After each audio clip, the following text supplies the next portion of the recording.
राधे राधे मेरे प्यारे भाइयों बहनों माताओं व बंधुओं, संस्कार की बातें चैनल में आपका स्वागत है। बंधुओं, भादों का महीना और बुधवार का दिन मैं आपको सुना रही हूँ भगवान श्री गणेश की कथा। बंधुओं, भादों का महीना भगवान गणेश को बहुत प्रिय है, क्योंकि भादों के महीने में भगवान गणेश का जन्म हुआ। भादों के महीने में गणेश जी की विशेष पूजा अर्चना की जाती है, ये आप सभी जानते हैं। बंधुओं, जो मनुष्य भी भादों के महीने में भगवान श्री गणेश की इस कथा को सुनते हैं, भगवान गणेश उनके सभी बिगड़े हुए काम तो बनाते ही हैं, उन्हें सद्बुद्धि भी देते हैं। उनके घर में रिद्धि सिद्धि का स्थायी वास होता है। जो बुधवार के दिन भादों के महीने में गणेश जी की इस कथा को सुनते हैं। बंधुओं, यदि आपने हमारे YouTube चैनल संस्कार की बातें सब्सक्राइब नहीं किया तो जरूर करें और बेल आइकन दबाना ना भूलें। और कथा को पूरी सुनने के बाद कमेंट बॉक्स में राधे राधे लिखना ना भूलें। बोलो गणेश भगवान की जय हो। भगवान शिव ने विष्णु को षोडश उपचार युक्त गणपति पूजन की विधि बताई। तब भगवान विष्णु ने गणेश जी की 100 दिव्य वर्षों तक उपासना की। उनके घोर तप से प्रसन्न होकर गजानन साक्षात प्रकट हुए और बोले, मैं तुम्हारे तप से प्रसन्न हूँ, बोलो क्या चाहते हो। विष्णु जी बोले, मधुकैटभ नाम असुर अति प्रबल हो गए हैं, अतएव उनके वध का उपाय कीजिए। श्री गणेश जी ने कहा, वैकुंठनाथ, यदि आपने पहले ही मेरा पूजन किया होता तो अब तक असुर परास्त भी हो गए होते।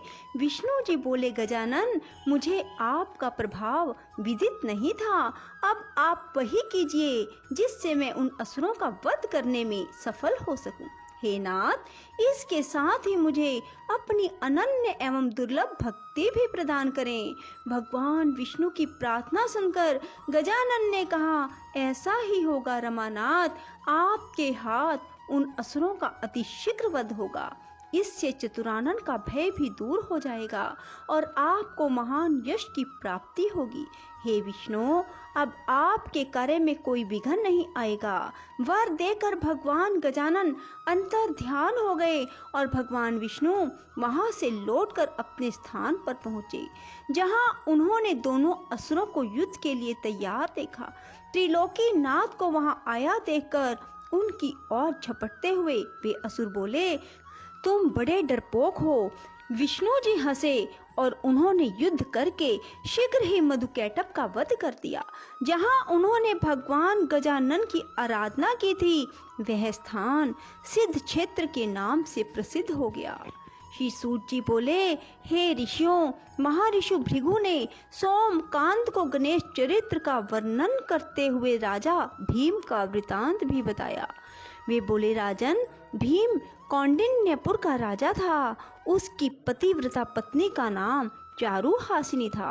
उसका दाम्पत्य जीवन सुख से व्यतीत हो रहा था, किंतु वृद्धा अवस्था की ओर अग्रसर होने पर भी संतान न होने का दुख उन्हें पीड़ित करता था।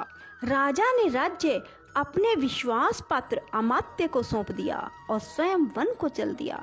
वह वन में भ्रमण करता हुआ महर्षि विश्वामित्र के आश्रम में पहुंचा तो महर्षि ने उसकी ओर देखा और पूछा, तुम कौन हो और यहाँ किस उद्देश्य से आए हो। राजा बोला, प्रभो, विदर्भ देश का राजा हूँ, कौंडिन्यपुर मेरी राजधानी है, मेरा नाम भीम है। मेरी वृद्ध अवस्था आ पहुंची, लेकिन संतान सुख अभी तक प्राप्त नहीं हुआ, इसीलिए आपकी सेवा में उपस्थित हुआ हूँ। मैं नहीं जानता कि मुझ जैसे कर्तव्यनिष्ठ एवं धर्मज्ञ व्यक्ति को भी इस दुर्भाग्य की प्राप्ति क्यों हुई। महर्षि ने कहा, राजन, पूर्व जन्म में तुमने भगवान गजानन का अपमान किया था। फलस्वरूप इस जन्म में निसंतान हो। यदि उन्हें प्रसन्न कर लो तो तुम्हें अब भी संतान सुख से वंचित नहीं रहना पड़ेगा। राजा ने पूर्व जन्म के वृतांत की जिज्ञासा व्यक्त की तो महर्षि विश्वामित्र बोले, महाराज, तुम्हारे कुल में बहुत पहले भीम नाम का एक अन्य प्रतापी राजा हुआ था। उसकी पत्नी सुंदर और पतिव्रता थी। उससे राजा को एक पुत्र की प्राप्ति हुई जो गूंगा, बहरा और विकलांग था। उसके शरीर से दुर्गंध आती थी। माता पिता ने उसका नाम दक्ष रखा। अनेक प्रयासों के बाद भी उस बालक की मूकता और बधिरता व विकलांगता दूर नहीं हुई। हे राजन, किसी ने राजा को परामर्श दिया कि यदि बालक अपनी माता के साथ तीर्थाटन करे तो संभव है कि इसके रोग दूर हो जाएं। परामर्श अनुसार राजा के आदेश से रानी अपने पुत्र को लेकर तीर्थाटन को चल पड़ी। मार्ग में चोरों ने उसे लूट लिया, यहाँ तक कि उसके पास जीवन यापन के लिए भी धन नहीं रहा। तब उसने एक शिव मंदिर में शरण ली और बालक को वहीं छोड़कर भिक्षा मांगने हेतु एक गांव में गई। पीछे से उस मंदिर में एक धर्मज्ञ ब्राह्मण आया। उसके शरीर के स्पर्श मात्र से वह बालक निरोगी हो गया। रानी शिवालय में लौटी तो अपने पुत्र को सुंदर और निरोगी देखकर बड़ी प्रसन्न हुई। उसने ब्राह्मण देवता का पता लगाया तो ज्ञात हुआ कि वह धर्मज्ञ ब्राह्मण गणेश जी का उपासक था। बाद में उसने रानी को भी गणेश जी की उपासना का उपदेश दिया। अब माता और पुत्र दोनों ने भगवान गजानन की उपासना की तो प्रसन्न होकर गणेश जी ने स्वप्न में कहा कि तुम मेरे परम भक्त महर्षि मुद्गल के पास जाओ। उनके उद्यम से तुम्हारे सभी अभिष्टों की पूर्ति होना संभव है। महर्षि भृगु ने कहा, हे सोमकांत, विश्वामित्र ने भीम को आगे का वृत्तांत सुनाते हुए कहा कि वो दोनों मुद्गल के आश्रम की खोज में काफी समय तक जंगलों में भटकते रहे।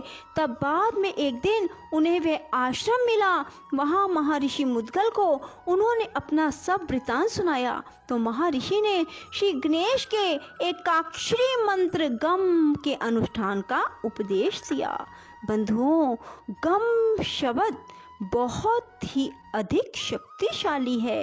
यदि आप भी भगवान श्री गणेश जी के गम शब्द का बार बार जप करते हैं तो ऐसा हो ही नहीं सकता कि आपकी मनोकामना पूरी ना हो।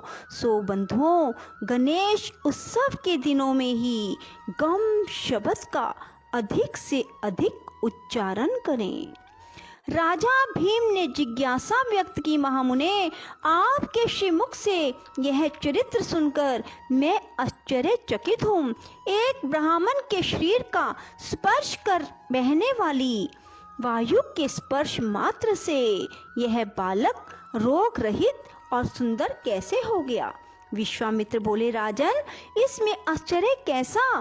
भगवान गजानन चाहें तो किसी भी निमित्त से अभिष्ट प्रदान कर सकते हैं। सुनो, एक समय की बात है। सिंधु देश के एक पल्ली नामक गांव में एक धनिक वैश्य रहता था। उसका नाम कल्याण था। उसकी पत्नी का नाम इंदुमती और पुत्र का नाम बल्लाल था। एक दिन वैश्य पुत्र अपने मित्रों के साथ वन में गया। वहां उन लोगों ने एक ऐसी शिला देखी जिस पर कोई मूर्ति सी अंकित थी। उन्होंने उसे गणेश्वर नाम देकर पूजन आरंभ किया और सब ने मिलकर वहां एक मंडप बनाकर उत्सव मनाया। उस दिन से अपने सब मित्रों के साथ वह वैश्य पुत्र रात दिन वहीं रहकर गणेश जी की उपासना करने लगा। जब वे घर नहीं पहुंचे तो माता पिता को चिंता होना स्वाभाविक था।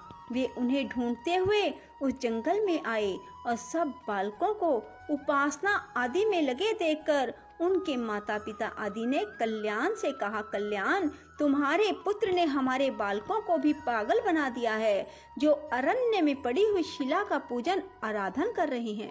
इसलिए तुम अपने पुत्र को रोको, अन्यथा हमें उसके साथ कठोरता का व्यवहार करना पड़ेगा। यह सुनकर कल्याण ने उस मंडप को गिरा दिया और अपने पुत्र को मारने लगा।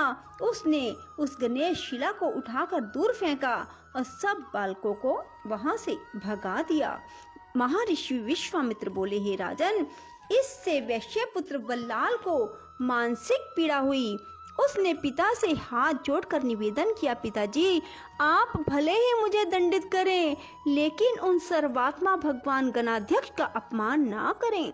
वे अपने भक्तों के सभी विघ्नों का हरण करने वाले व कल्याणकारी देव हैं।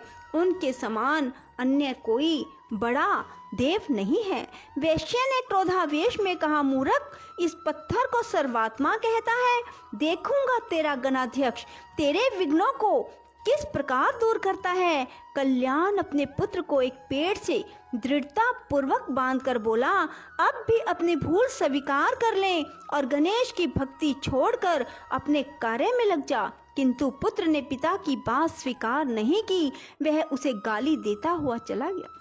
बालक को अपने पिता की निष्ठुरता पर क्रोध आ गया और उसने पिता को शाप दे डाला, तुमने मुझे इस निर्जन वन में अकेला ही निर्दयता पूर्वक बांध कर छोड़ दिया है। फलस्वरूप तुम बहरे, गूंगे, अंधे और विकलांग होगे। काफी समय व्यतीत होने व वृक्ष से बंधा रहने के कारण बालक थक गया। रस्सी के बंधन उसके कोमल अंगों में चुभ गए।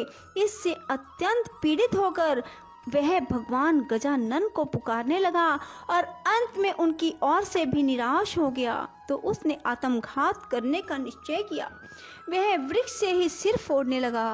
वह बालक पीड़ा और निराशा के कारण रोता हुआ बोला, विघ्नेश, आपके भगत पर ऐसा महान संकट है और आप सुनते ही नहीं।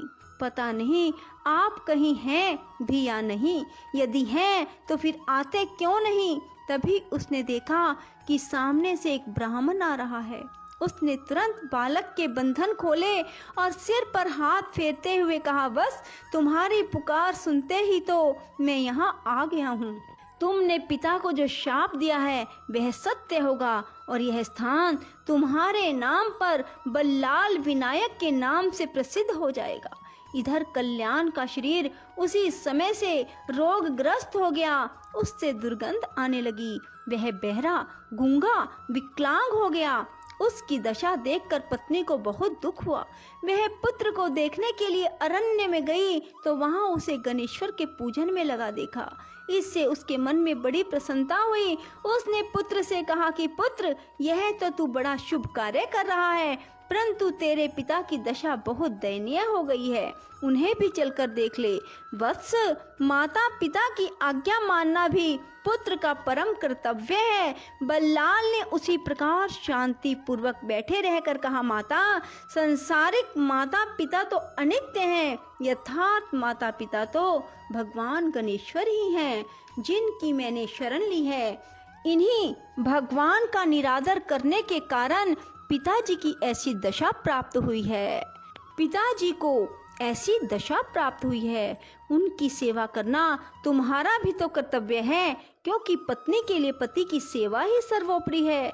माता ने कहा, पुत्र, अपने जन्मदाता पिता को शाप से विमुक्त कर दो। मैं तुमसे विनय करती हूँ। यह सुनकर बल्लाल ने कहा, माता, मैं तो अब कुछ भी नहीं कर सकता। अगले जन्म में तुम एक राजा की महारानी बनोगी, किंतु तुम्हारा पुत्र गूंगा, बहरा, विकलांग और दुर्गंध युक्त होगा। उसके कारण तुम्हारा पति उस पुत्र के साथ तुम्हें भी घर से निकाल देगा। फिर एक शिवालय में एक गणपति भगत ब्राह्मण के स्पर्श से तुम्हारे दक्ष नामक पुत्र का शरीर निरोग और सुंदर हो जाएगा। हे राजन, यह समस्त घटना चक्र उसी वाणी के अनुसार घटित हुआ था। बोलो श्री गणेश जी भगवान की जय। राधे राधे। जय श्री कृष्णा। बंधुओं, यदि आपको हमारी वीडियो पसंद आए तो इसे लाइक करें और शेयर